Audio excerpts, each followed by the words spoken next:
on and go to Turkey. And we have a message from President Erdoğan.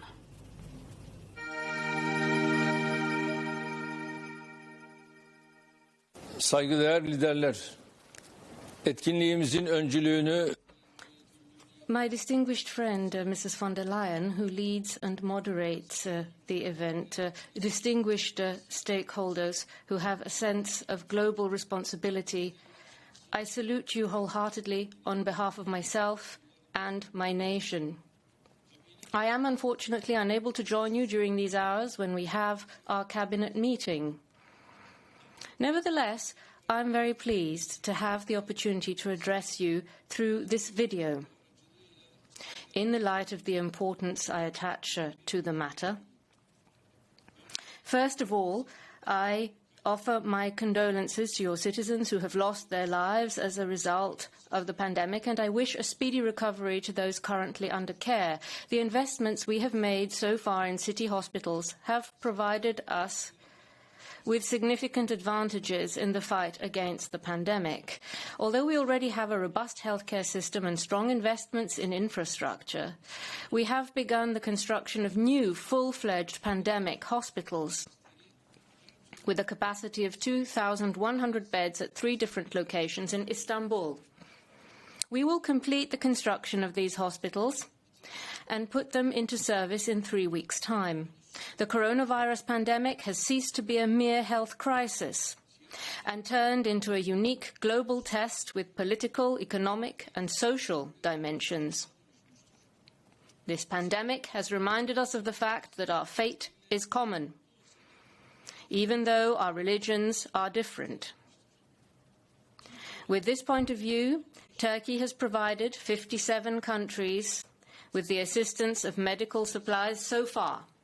We also continue to be a reliable partner in terms of the supply of critical medical supplies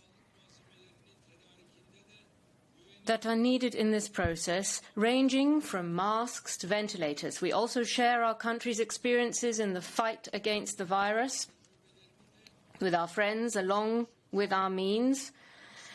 The vaccine appears to be the most effective instrument to eradicate the virus. Besides our global initiatives, we also support the global efforts for diagnosis, treatment and vaccine development.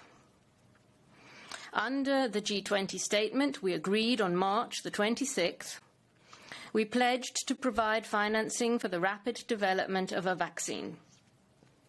We have therefore considered it a duty to be a part of today's coronavirus global response pledging event. It will pave the way for achieving our target without allowing room for tautologies and bureaucracy in our efforts. A COVID-19 vaccine must be shared property of the whole of mankind. In this regard, it is critical that global access to the vaccine to be produced is guaranteed and the principle of leaving no one behind is implemented diligently. We will take all these matters into consideration when deciding on our financial contribution to vaccine development. We will announce the amount that we will determine following the assessments by 23rd of May.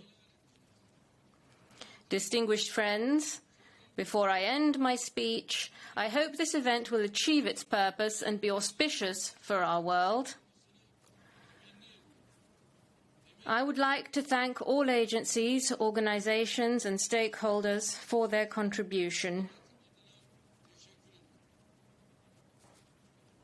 Thank you, Turkey. And now we move from Ankara